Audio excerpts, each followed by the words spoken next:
Samajwadi party के राष्ट्रीय अध्यक्ष अखिलेश यादव ने शनिवार को डॉक्टर राम मनोहर लोहिया की जयंती के मौके पर लोहिया पार्क जाकर उनको नमन किया। इस मौके पर अखिलेश ने कहा कि लोहिया जी हमारी विरासत हैं और हम उनके बताए रास्ते पर चल रहे हैं।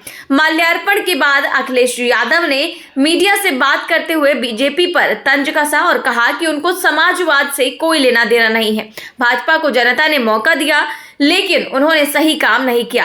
आज कोई ये बताने वाला नहीं है कि अच्छे दिन कहाँ गए।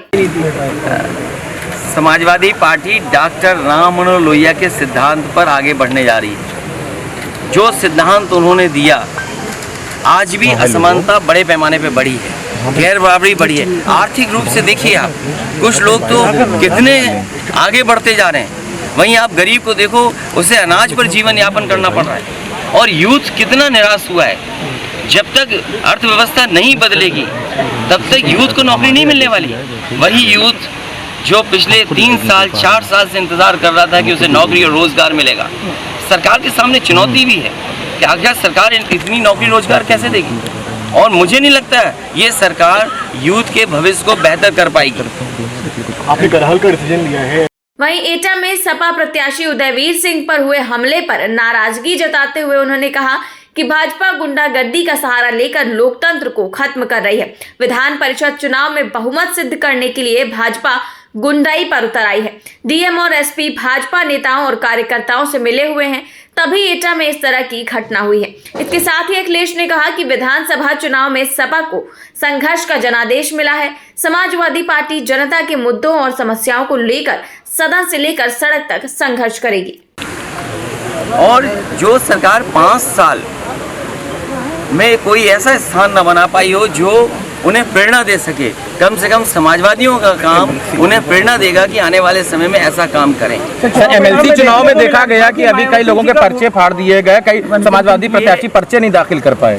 भारतीय जनता पार्टी गुंडागर्दी, भारतीय जनता पार्टी गुंडों का सहारा लेकर के लोकतंत्र को खत्म करने में लगी है। और ये पहला उदाहरण नहीं है।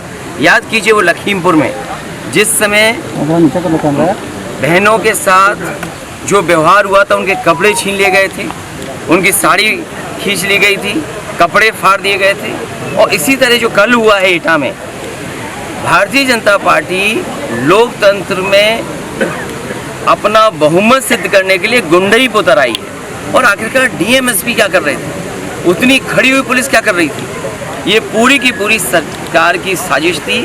डीएम एसपी पूरे मिले हुए थे। अगर डीएम एसपी नहीं मिले होते तो शायद ये ऐसा नहीं होता।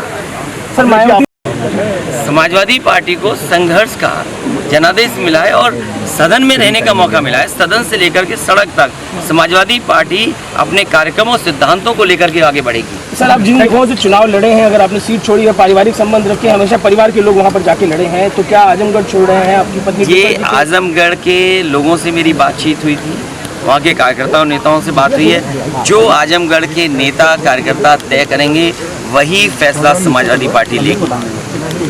Thank you sir.